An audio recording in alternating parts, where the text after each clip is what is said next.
Oh, guys, look at what we got our hands on. The first RTX 5080 in India. You guys have no idea since how long I've been eager to get my hands on one of these brand new 50 series cards, and I was actually supposed to get this card 1 week before only, guys, but unfortunately due to some mess up from the courier side, I got it a bit late. But anyways, I'm like very happy and excited that I finally got my hands on one of these. So today in this video, we're gonna unbox it. I'll be showing you like detailed benchmarks, gaming test, basically give you my review on this brand new Nvidia's RTX 5080 card. So first of all, let me tell you like what exactly is new on the new 50 series. I'm pretty sure a lot of you people might not know, right? So these brand new 50 series cards are based on Nvidia's all new Blackwell architecture, basically TSMC 4 NP process. Initially, Nvidia wanted to move to the 3 nanometer node, but unfortunately due to circumstances, they still had to stick around with the 4 nanometer process only. But keeping that aside, you're getting brand new 5th gen tensor cores,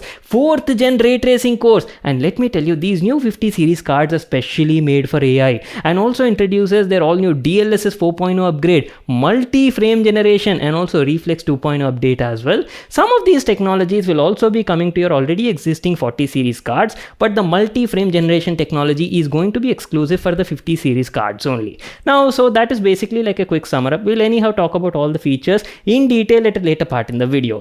Today in the home, we have something exclusive from MSI, guys. This is MSI's all new Vanguard series launch edition RTX 5080. So Vanguard is like a brand new lineup from MSI, guys. Sits between the Supreme series and the Gaming X and offers like premium thermal solution, guys. So here's how the packaging looks like. MSI's all new Vanguard launch edition 5080. And look at the size of this box, guys. Massive box, right? Now the reason for that is this is a special collector's edition, guys. Basically MSI wanted to celebrate their all new Vanguard series launch, and that is the reason they've made like very limited number of these collector's edition 5080. So in the packaging, along with the 5080 GPU, you're also getting like a special collectible toy, guys, lucky toy. So there are totally around like 8 to 9 different variants of these lucky toys, including a super secret ultra rare as well. Let's see what toy we will get in our packaging. Anyways, very limited number as I've told you in the world, and we got our hands on one of these packages. So without wasting any more time, let's quickly get started with the unboxing.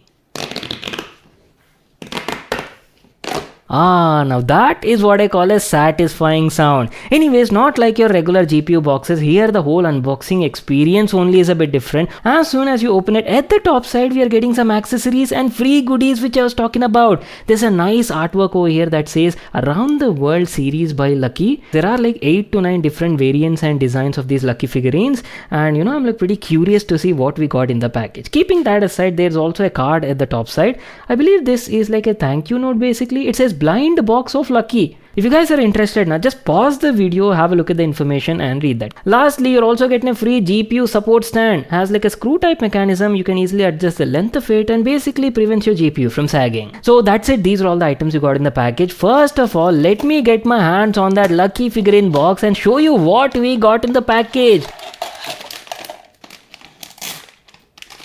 Oh, look at this! So out of all the 7 to 8 different designs of Lucky figurines, we got the Hollywood edition. Fitting for a YouTuber, right? I mean, look at this. In the package, you're also getting a stand for the figurine with a Hollywood star on it, plus a film camera as well. Perfect for a content creator like me.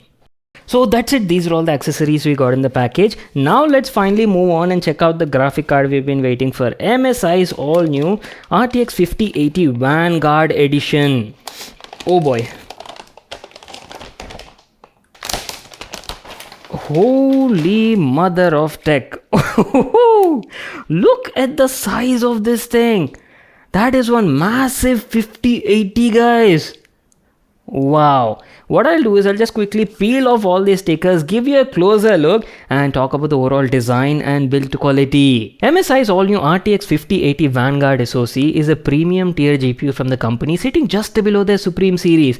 And have a look at that size, guys. Massive GPU is what I can say. Measuring a length of 357mm and having a thickness of around 66mm makes it slightly larger than a 3-slot design. It's a triple fan card, comes in a 3-tone finish, and if you ask about the build quality, good build quality is what I can say. Though the entire shroud of the GPU is made of polycarbonate material, but you do get some premium elements like metallic finish and obviously that carbon fiber accents which you cannot miss out on the overall body. Not to miss out, you're also getting some RGB elements to the side and also the front profile as well. There's a RGB line streak near the fans and also the dragon logo lights up, and everything is like fully customizable using MSI's Mystic lighting software. Having a look at the side profile, the GPU features a solid block of heatsink with square shaped contact area heat pipes on the inside, and also pair that with an advanced vapor chamber. The entire thing MSI is calling it as hyper frozen thermal design that offers like an advanced cooling solution, which we'll anyhow test out during the benchmarks and gameplay part.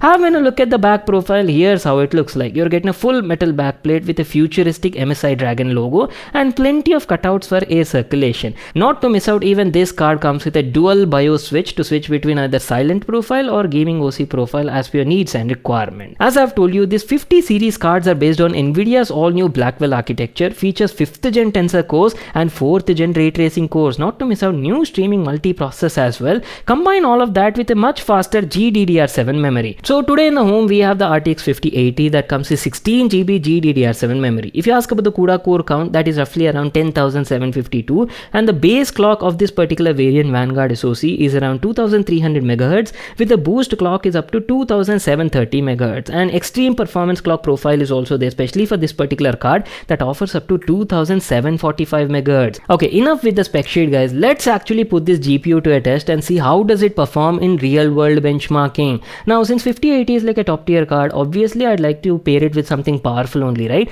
That is the reason I'll be using Intel platform this time. We'll be going for Intel's Core Ultra 9285K, which is a 24 core 24 thread monster CPU, offers like decent gaming performance, and we'll be pairing this with like a 32GB DDR5 RAM clocked at up to like 6400 MHz guys, and the whole thing will be powered by a 1250 watt ATX 3.1 power supply from MSI. So that is basically a gist of all the components we'll be using for the test bench, and without wasting any more time, let's quickly get into the gaming benchmarks. We'll be playing variety of AAA title games, and in fact I've added some brand new AAA titles like the recently released Spider-Man 2 as well, and we will be playing all of these games at 4K resolution maximum graphics preset. I mean obviously 5080 guys, nobody is gonna be using this card for 1080p level gaming, right? Pretty basic I would say. And we'll be doing different sort of tests. Like in the first clip we might not be using any Nvidia technologies because I want to show you the raw rasterization performance, right? Later we'll also include Nvidia technologies like DLSS 4 multi-frame generation and see what sort of improvements it will bring to the card. And we'll also be doing a bit of comparisons as well with the previous 40 series cards as well, so make sure to watch it till the end. First of all, we've got our all-time favorite Cyberpunk 2077 running. We are playing this game at 4K resolution, and that too at very high graphics preset, everything maxed out. And in this first particular test, as I've told you, we're not using any Nvidia technologies, no ray tracing, no DLSS 4.0, no frame generation as well. And as you people can see, on an average we were getting around like 60 to 65 FPS, which is pretty consistent I would say guys. I mean without any sort of upscaling or frame generation technology. Quickly enabling ray tracing at the same preset, keeping DLSS and FG off. Here are the results. Roughly we were getting around like 30 to 35 FPS, not bad I would say considering ray tracing is pretty taxing on the GPU.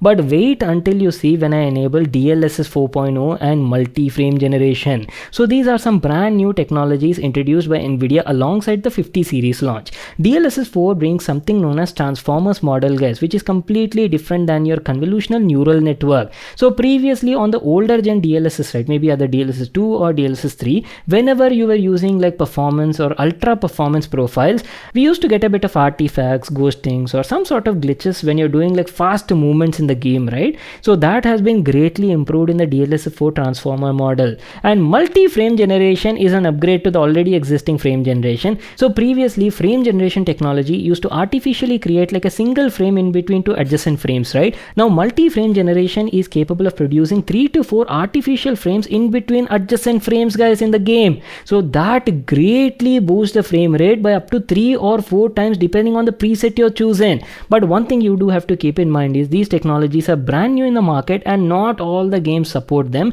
For this, make sure you are running on the latest Nvidia drivers, update the Nvidia app as well, and simply open the app guys and click on the game that you want to play, and here scroll down, you'll find something called as Nvidia DLSS override preset. Click on that and you'll find a big list over here. Different presets are there from A to J, make sure you're selecting latest, which will enable preset K, guys. Basically DLSS 4 transformers model. And in the frame generation also, right, override it and select either 3x or 4x depending on the target frame rate you're looking at. Say suppose you have a 144 Hz or 180 Hz monitor, right, 3x would be better for you. Or maybe if you have like a 240 Hz monitor, right, 4x would be best for you. That will offer you like a consistent results. So right now set it to 3x multi-frame generation and bam, there you go. These are the results I was talking about. I mean, look at this, guys. Where is your regular 60 to 70 FPS on an average, and that has been greatly improved to almost like 175 to 180 FPS on an average. That too with ray tracing enabled at 4K.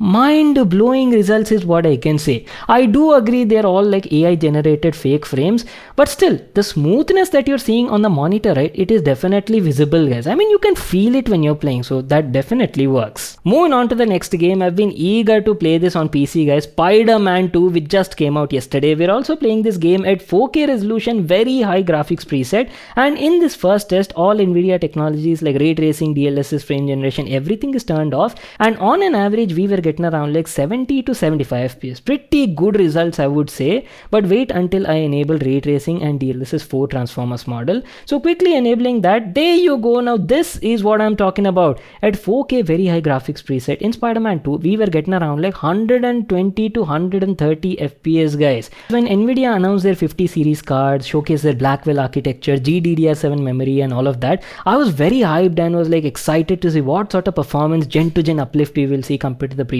gen. But after getting my hands on the 5080 and testing out different games, right, the gen to gen performance uplift compared to the previous 40 series card, it's not that big, guys. I mean, if you compare the 5080 with the previous gen 4080, when playing the same games at 4K resolution and very high preset, right, the difference was around like 16 to 18%. And if you compare it with the 4080 Super, then the difference is like very minimal. 5080 was only around like 7 to 8% faster than the 4080 Super at stock settings. And that too, I believe the main reason for this slight performance improvement would be 5% increased power consumption, because the 5080 has a TDP rating of around 360 watt, whereas 320 watt on the 4080 Super, slightly increased CUDA core count and a bit slightly faster GDDR7 memory. More than the raw rasterization performance, Nvidia this year is only showcasing like AI performance upgrade. I mean, include that DLSS 4 multi-frame generation and all of that. If you count that, right, obviously you're gonna get like huge improvement, but as I've told you, it's all done using AI, guys, not like the raw real hardware performance. So if you already have like a 40 series card, maybe like a 4080 or 4080 Super, upgrading to the 50 series wouldn't make that big of a difference.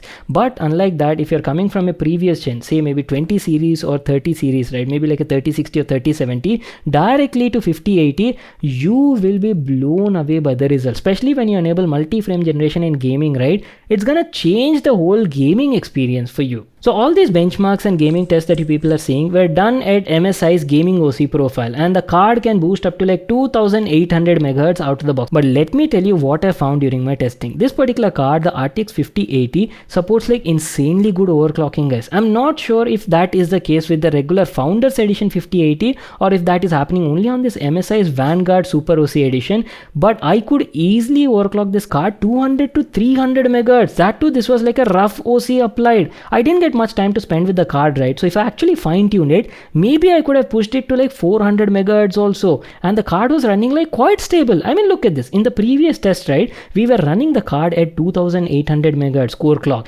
Now in this particular test, you can see that the card is hitting almost like 3000 MHz also, and still running very stable at similar 4K very high preset. So let me show you what sort of performance improvement we will get. So in Cyberpunk 2077, OC clock frequency applied and playing at similar 4K very high graphics preset and multi-frame generation enabled, we were now getting almost like 235 to 240 FPS on an average. That is actually mind-blowing, guys. I was totally not expecting this. So with the help of OC, we were getting around like 12 to 15 FPS higher frame rate, bringing it much closer to the RTX 4090 level of performance, guys, slightly just behind that. Similarly, in Horizon Forbidden West also, we were getting around like 10 to 15 FPS boost. I mean, look at this. We were getting an average of around 150 FPS. Previously, we were only getting around like 130 to 135 FPS, right? So we can actually squeeze out quite a bit of performance out of this card. My only question is, if 5080 had that sort of potential and could do it very easily, why didn't Nvidia do that from the factory itself? Would have made things much easier for gamers, right? And people would have actually appreciated this sort of performance. I mean, look at this, pretty impressive results, I would say. And despite overclocking the card, thermals were actually quite stable. Even with the OC applied at around 3000 MHz, the card was running super stable and quite silent, with the maximum thermals reaching only around like 60-61 degrees centigrade, guys. And if you remove the OC, the card was fluctuating around like 57 to 58 degrees centigrade most of the time. MSI has done a really good job with the thermal solution on their Vanguard series. Very impressive, I would say. My only complaint with the 5080 is that limited VRAM memory, guys. I mean, come on Nvidia, this is almost 2025. On the previous gen also you are offering 16GB VRAM, and here also you are getting 16GB VRAM. I mean, that is not totally acceptable, guys. I mean, in 2025 they should have at least offered like 20 or 24GB of VRAM, right? My only hunch is maybe in the near future Nvidia might be dropping their 5080 Super or 5080 Ti, and that might come with a 20 or 24GB VRAM, guys, you know, which sits in between the 5080 and the 5090. Anyways, apart from that, everything else was fine. Again, as I've told you, this is like the very first hands-on experience, right? In the coming days, Nvidia might optimize the drivers, and we are yet to see a lot of games that support DLSS 4.0 and multi-frame generation native support introduced in the games. So after a couple of days only, we'll actually get to know the true potential of this card. So you'll have to stay tuned for that. And lastly, talking about the pricing details, price of the new 50 series cards is slightly a bit on the expensive side only. I'm not 100% sure about the exact pricing of the 5080 right now in the Indian market, but if I had to take a guess, right, the new 5080 is roughly going to cost you around like 1.3 to 1.4 lakh rupees, and totally depends on the model and the variant. Have any of you guys reached out to like local retailers or store people and spoke about the prices? Let me know your thoughts as well in the comment section down below. I'd love to read your thoughts. So that is pretty much it. Time to wrap it up. I hope you people enjoyed watching this video and got to learn a lot. Make sure to smash that like button and subscribe to my channel for more such awesome videos. And I'll see you all in my next one.